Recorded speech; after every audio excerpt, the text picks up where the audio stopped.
وفي رواية أخرى يرويها الطبراني في معجمه في الجزء 11 الصفحة 352، وكذا ابن سعد في طبقاته في الجزء الأول الصفحة 517، يظهر لنا جانب آخر من جوانب سبب رفض النبي صلى الله عليه وآله لكتابة هذه الصحيفة، أي لماذا تخلى عن كتابتها بعدما كان قد أراد ذلك. روى ابن سعد والطبراني عن ابن عباس قال: اشتكى النبي يوم الخميس فجعل، يعني ابن عباس، يبكي ويقول: يوم الخميس وما يوم الخميس. اشتد بالنبي وجعه فقال: ائتوني بدوات وصحيفة أكتب لكم كتابا لا تضلوا بعده أبدا. قال: فقال بعض من كان عنده.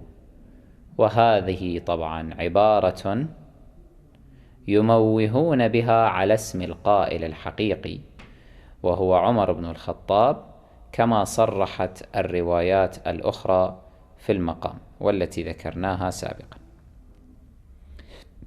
فقال بعض من كان عنده: إن نبي الله ليهجر، ليهذي، يخرف والعياذ بالله، أصابه الخرف. قال: فقيل له: ألا نأتيك بما طلبت؟ قال: أو بعد ماذا؟ هكذا قال النبي صلى الله عليه وآله لمن اتهمه بالهجر والهذيان. قال: أو بعد ماذا؟ بعد أن اتهمتموني بالهجر والهذيان والخرف تريدونني أن أكتب لكم هذا الكتاب؟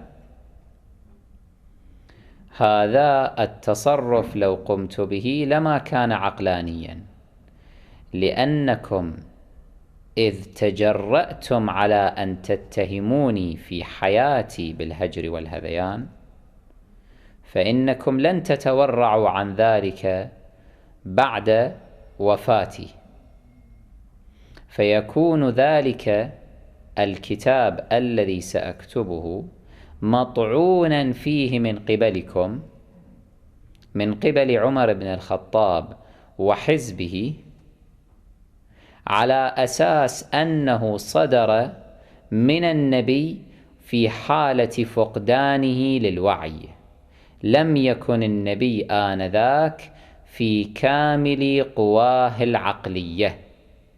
هكذا يريد عمر أن يصور الأمر للأمة. هذه هي الرسالة التي أرادها عمر أن تصل لأفراد هذه الأمة، أن النبي والعياذ بالله تأتيه نوبات لا يكون فيها في كامل قواه العقلية، فلا ينبغي تنفيذ أوامره والإنصات إليه في تلك الحال أو على تلك الحال. وبهذا يفتح باب الطعن في كل ما جاء به رسول الله صلى الله عليه وآله. فيأتي القوم بعد استشهاده صلى الله عليه وآله فيقولون: هذه الآية وهذه الآية وهذه السورة وهذه السورة لم تصدر من النبي في كامل قواه العقلية، كان في حالة هذيان وهجر حينما تلاها علينا. فيطعنون في القرآن كيفما شاءوا تبعدون من القرآن ما شاءوا مما لا يعجبهم، ثم يطعنون في الحديث الشريف فيقولون هذا الحديث أيضا ما أدرانا أنه قد صدر من النبي وهو في كامل قواه العقلية. فهذا الحديث نرفضه أيضا من هذا الباب. رسول الله كان في حالة خرف آنذاك والعياذ بالله. رسول الله أراد أن يغلق هذا الباب وأن يبقي على القدر الأدنى على الأقل من احترام التعاليم التي جاء بها رسول الله صلى الله عليه وآله. إذا أعطاهم المبرر لأن يطعنوا في كتابه الذي يكتبه ويختمه بختمه الشريف بخاتمه الشريف، إذا أعطاهم مثل هذا المبرر فإن القوم لن يتورعوا عن الطعن في سائر الأشياء الأخرى، لأن الكتاب المختوم هو أقوى ما يمكن نسبته إلى المرء، فإذا طعن فيه كان سهلا أن يطعن فيما قاله شفهيا.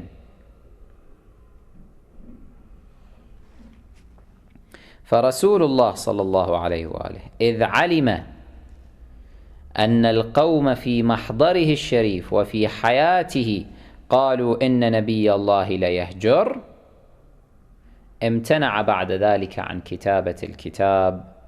ولما سئل عن السبب من وراء ذلك قال: أو بعد ماذا؟ لا فائدة من كتابة الكتاب وأنتم هكذا تعتقدون فيه.